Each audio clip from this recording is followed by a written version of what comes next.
Large fire at Somerset House, but artwork safe. Around 125 firefighters are tackling a blaze at Somerset House in central London.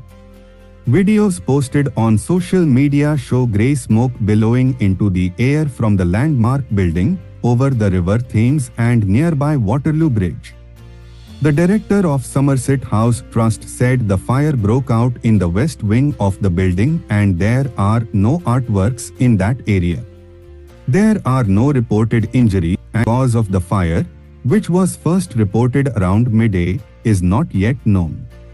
London Fire Brigade LFB said the entire site at Somerset House has been closed to the public whilst the blaze is dealt with. Posting on X, Somerset House wrote, "Owing to a fire in one small part of Somerset House, the site is currently closed. London Battle and other events today will not take place.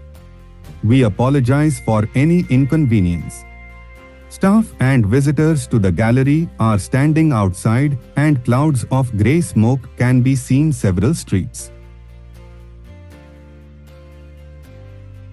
away.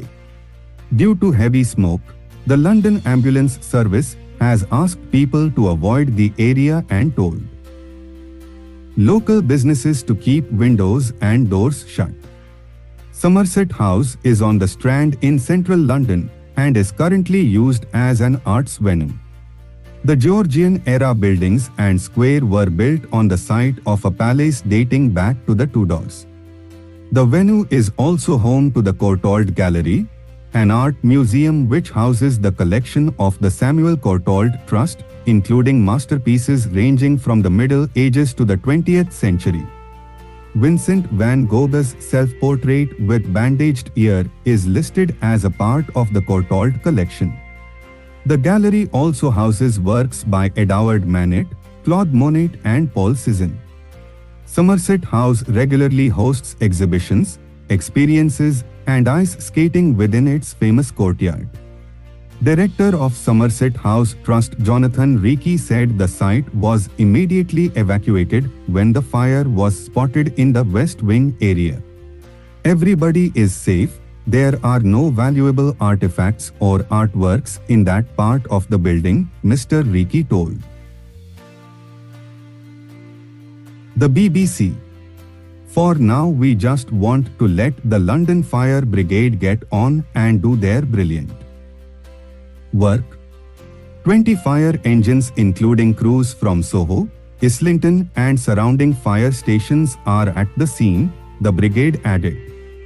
2 of the brigade's 32M ladders have been sent to the scene as part of the operation to tackle the blaze. Traffic in the surrounding area will be impacted as crews respond, LFB said in a statement. The Met Police said officers were called at 12:25 and attended along with LFB firefighters. Road closures are in place, the force said, adding nobody is thought to be inside Somerset House. Gaza ceasefire progress is an illusion, says Hamas. Hamas has described suggestions of progress on an Israel-Gaza ceasefire deal as an illusion, after US President Joe Biden said he was feeling optimistic. Following 2 days of US-backed talks in Qatar, President Biden said on Friday, "We are closer than we have ever been." However, a senior Hamas official told the BBC there had been no progress and mediators were selling illusions. Israel said it appreciates the efforts of the US and the mediators to dissuade Hamas from its refusal to a hostage release deal. The Israeli military launched a campaign in Gaza to destroy Hamas in response to an unprecedented attack on southern Israel on 7 October, during which about 1,200 people were killed and 251 taken hostage. More than 40,000 people have been killed in Gaza since then, according to the territory's Hamasran health ministry. A ceasefire deal agreed in November saw Hamas release 105 of the hostages in return for a week-long ceasefire and the freeing of some 240 Palestinian prisoners in Israeli jails. Israel says 111 hostages are still being held, 39 of whom are presumed dead. In a recent joint statement, the US, Qatar and Egypt stated that they had presented a proposal for a ceasefire and hostage release deal that narrows the gaps between Israel and Hamas. Israel has said any ceasefire deal would require the release of the remaining hostages. Some have already been released, while others are thought to have died in Gaza. Relatives of hostages still in Gaza are calling the current negotiations as the last chance to get some of them out alive. After 10 months of war and thousands of casualties, there is overwhelming pressure for a breakthrough. A wider regional conflict, in the event of talks between Israel and Hamas collapsing completely, is a distinct possibility and is something all of those involved are fearful of. The mediators said that the past 2 days of ceasefire discussions had been serious, constructive, and conducted in a positive atmosphere. Technical teams are expected to continue working over the coming days on the details of how to implement the proposed terms before senior government officials meet again in Cairo, hoping to reach an agreement on the terms set out in Doha. While the mediators' statement is clearly a positive development, there is still a long way to go before a ceasefire is agreed.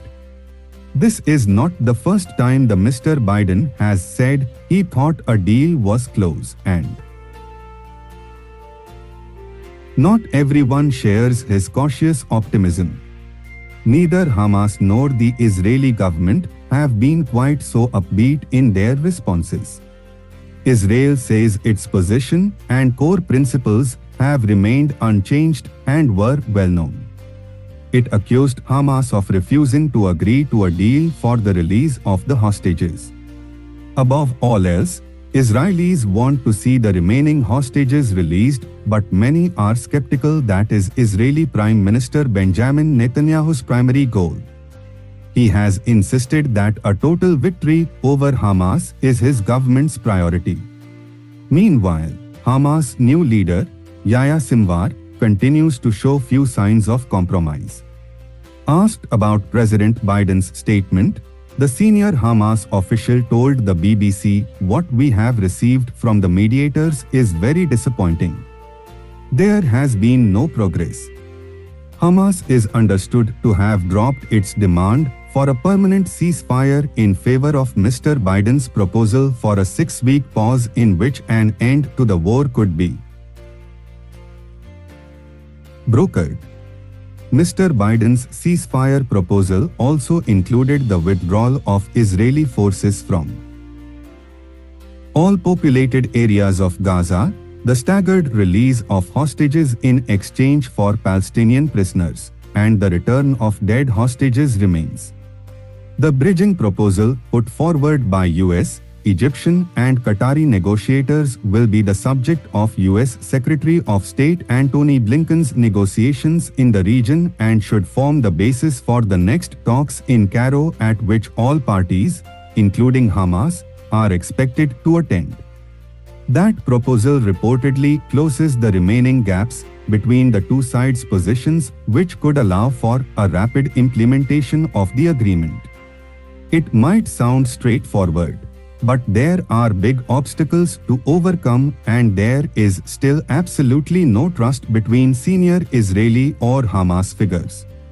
They're being dragged to the table, perhaps against their wishes, by others fearful of what could happen in the event of failure. Hamas and its allies are convinced the US administration is trying to buy more time. If Iran attacks Israel, it will appear as if it is Hamas which undermined the negotiations. Hamas does not hide its desire for Iran, and Hezbollah to attack Israel and for the escalation to turn into a regional war. They believe a strong blow to Israel will weaken Mr. Netanyahu and push him to accept a deal. For his part, Mr. Biden warned no one in the region should take actions to undermine this process. Meanwhile, Israel's military operation in Gaza continues, with an air strike in the early hours of Saturday morning killing 15 people in the Al-Zawada neighborhood of central Gaza.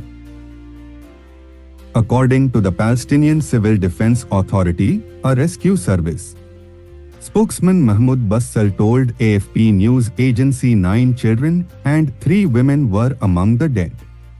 Israel has not commented directly. The Israel Defense Forces said on Saturday morning it had eliminated a number of terrorists in central Gaza, including one that had fired at Israeli forces operating in the area. The Israeli military has issued new evacuation orders for several blocks in northern Khan Yunis and Deir Bala, further shrinking the humanitarian zone in which thousands of displaced Palestinians have sought refuge from the fighting.